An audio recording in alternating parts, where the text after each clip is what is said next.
নমস্কার, সনাতন ধর্মকথা চ্যানেলে আপনাদের সবাইকে স্বাগত। আজ মাঘ মাসের 11 তারিখ রবিবার, শুক্লপক্ষের সপ্তমী তিথি। মহাভারতের আদি পর্বে 212তম অধ্যায়ে দ্বন্দ্বযুদ্ধে সুন্দর উপসুন্দের সংহার পর্ব শুরু করব। নারায়ণং নমস্কৃত্য নরং চৈব নরোত্তমং দেবীং সরস্বতীং ব্যাসাং ততো জয়মুদীরয়েৎ। নারদ বললেন, এদিকে দানবরাজ সুন্দ এবং উপসুন্দ নিজেদের বাহুবলে ত্রিভুবন বিজয় করে কৃতকার্য হয়ে নিষ্কণ্টক হল। দেবতা, গন্ধর্ব, যক্ষ, নাগ, রাক্ষস এবং রাজাদের সঙ্গে রত্নজাত সমস্ত সম্পদ অপহরণ করে পরম আনন্দে দিন যাপন করতে আরম্ভ করল। তারা যখন দেখল যে ত্রিভুবনে আর কোনো তাদের প্রতিদ্বন্দ্বী নেই, তখন তারা একেবারে যুদ্ধ পরিত্যাগ করে কেবল উত্তম স্ত্রী, মাল্য, গন্ধ, ভক্ষ এবং পানীয় প্রভৃতি নানা মনোহর উপভোগ্য বস্তু ভোগ করে অমরের মতো কখনো অন্তঃপুরে, কখনো পর্বতে, কখনো বনে, কখনো বা অভিলাষিত স্থানে সুন্দরী স্ত্রীদের নিয়ে বিহার করতে লাগলেন। একদিন ওই দানবদ্বয় বিহারের জন্য সমান শিলাতল সম্পন্ন নানা সুগন্ধি পুষ্পে শোভিত বিন্ধ্য পর্বতের প্রান্তে গমন করলেন। পরিচারকগণ সেখানে সর্বপ্রকার ভোগ্য বস্তু প্রস্তুত করে রেখেছি। তখন সুন্দর উপসুন্দর সন্তুষ্ট হয়ে সুন্দরী রমণীদের সঙ্গে সেখানে মহামূল্য আসনে উপবেশন করল এবং নানা রকম সুন্দরী নারীগণ তাদের নৃত্য, গীত, বাদ্য, স্তুতিবাক্য দ্বারা তাদেরকে আনন্দিত করতে লাগল। ওই সময়ে বরবর্ণিনী তিলোত্তমা সূক্ষ্ম রক্তাম্বর বেশ পরিধান করে অতি মনোহর রূপে সেই পর্বতের কাননে পুষ্প চয়ন করতে আরম্ভ করল। সেই নদীর তীরে সুন্দরী তিলোত্তমা পুষ্প চয়ন করে ধীরে ধীরে সুন্দর উপসুন্দের সামনে উপস্থিত হল। দুই দানব সেখানে সুরাপান করে মত্ত অবস্থায় ছিল। তখন চারুহাসিনী তিলোত্তমা তাদের সামনে যাওয়া মাত্রই সুন্দর উপসুন্দর সেই তিলোত্তমাকে দেখতে পেলেন এবং তাদের মত্ত অবস্থা তৎক্ষণাৎ ঘুচে গেল এবং দুই অসুর সুন্দর উপসুন্দর তিলোত্তমার সেই অপরূপ রূপ লাবণ্য দেখে মোহিত হয়ে কামবাণে জর্জরিত হল। তারা দুজনই তিলোত্তমাকে গ্রহণের জন্য আসন থেকে উঠে তার কাছে গিয়ে সুন্দর তার ডান হাত, উপসুন্দর তার বাম হাত ধরে বলল। সুন্দর বলল, তুমি আমার সঙ্গে চলো। উপসুন্দর বলল, না, তুমি আমার সঙ্গে চলো। এইভাবে ধনমদ, বলমদ এবং সুরাপান মদে মত্ত হয়ে মদনবাণে জর্জরিত হয়ে সেই দুই দানবদ্বয় ভ্রুকুটি বন্ধন করে পরস্পরকে বলতে লাগল। সুন্দর বলল, এ আমার স্ত্রী, সুতরাং জ্যেষ্ঠ ভ্রাতার পত্নী বলে তোমার মাতা সমান হল। উপসুন্দর বলল, এ আমার পত্নী হবে, সুতরাং কনিষ্ঠ ভ্রাতার পত্নী বলে তোমার ভাতৃবধূ হল।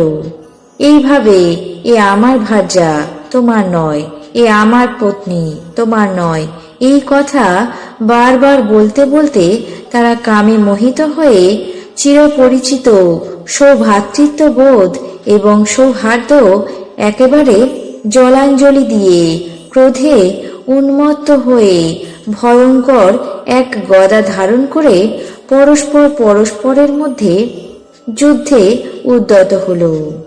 সুন্দর বলল, আমি পূর্বে তোকে বধ করব। উপসুন্দর বলল, আমি তোকে বধ করব। এবং এই কথা বলে দুজন দুজনকে গদা দিয়ে আঘাত করে দুজনের শরীর থেকে রক্তধারা নির্গত হতে লাগল। গগনচ্যুত সূর্যোদয়ের মতো দুজনেই ভূমিতে পড়ে পঞ্চত্ব প্রাপ্ত হল। তখন সেই মহাবীর যুগলকে ভূমিতে পতিত দেখে তটস্থ রমণীগণ দানবদের ভয়ে কম্পিত শরীরে পাতালে পালিয়ে গেল। তারপর সর্বলোক পিতামহ ব্রহ্মা, দেবগণ, মহর্ষিগণের সঙ্গে তিলোত্তমার সামনে এসে তাকে ধন্যবাদ করতে লাগলেন। বিধাতা ব্রহ্মা আনন্দিত হয়ে তাকে বর দেওয়ার জন্য বললেন, হে তিলোত্তমা, সূর্য যে পথে যাতায়াত করেন তুমিও সেই পথে যাওয়া আসা করবে। তেজ প্রভাবে কেউই তোমাকে স্পষ্ট দেখতে পাবে না। ব্রহ্মা তিলোত্তমাকে এমন বর দিয়ে ইন্দ্রের হাতে চিলক রক্ষার ভার তুলে দিয়ে ব্রহ্মলোকে প্রস্থান করলেন। হে পাণ্ডবগণ, পূর্বকালে সুন্দর এবং উপসুন্দর এইভাবে একসঙ্গে থেকেও কেবলমাত্র এক তিলোত্তমার জন্যই উভয়ে বিবাদ করে পরস্পরকে সংহার করেছিল। অতএব আমি তোমাদের প্রতি একান্ত স্নেহবশত হয়ে এই উপদেশ দিচ্ছি যে যাতে দ্রৌপদীর জন্য তোমাদের পরস্পরের মধ্যে কোনো ভেদাভেদ সৃষ্টি না হয়, এমন কাজ করো, তাহলেই আমি পরম সন্তুষ্ট হব। ঋষি বৈশম্পায়ন বললেন, পাণ্ডুর পুত্রগণ মহর্ষি নারদের থেকে এমন কাহিনী শুনে তারা নারদের সামনে পরস্পরের মধ্যে এক নিয়ম করলেন যে আমাদের 5 জনের মধ্যে যখন একজন দ্রৌপদীর নিকটে থাকবে তখন অন্যজন সেখানে আর যেতে পারবে না। এই নিয়ম যে লঙ্ঘন করবে তাকে ব্রহ্মচারী হয়ে 12 বৎসর পর্যন্ত বনবাসে কাটাতে হবে। ধর্মাত্মা পাণ্ডবগণ এমন নিয়ম করে মহর্ষি নারদকে বিদায় দিলেন। হে ভারতবংশবতংশ জন্মেঞ্জয়, পাণ্ডুপুত্রগণ এইভাবে নারদের উপদেশ অনুসারে নিয়ম করেছিলেন। তার জন্যই তাদের পরস্পরের সৌভ্রাতৃত্ব বোধ এবং সৌহার্দ্য ভঙ্গ হয়নি। আজ মহাভারতের আদি পর্বের 212তম অধ্যায়ে সুন্দর উপসুন্দর সংহার পর্ব এখানেই শেষ করছি। বাকি অংশ আগামী পর্বে পাঠ করে শোনাব।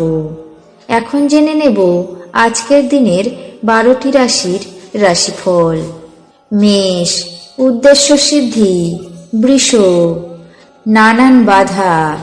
মিথুন, সুখ সম্ভোগ। কর্কট, গুণীজন সঙ্গ। সিংহ, আইনি ঝামেলা। কন্যা, শুভ প্রয়াস। তুলা, কর্মক্ষেত্রে অশান্তি। বৃশ্চিক, গৌরব বৃদ্ধি। ধনু, নব উদ্যোগ। মকর, অযথা চিন্তা। কুম্ভ, কূট বুদ্ধিতে লাভ। মীন, নিজ সংসর্গ। এই ছিল আজকের দিনের 12টি রাশির রাশিফল। আপনাদের কেমন লাগলো তা অবশ্যই কমেন্ট বক্সে জানাবেন।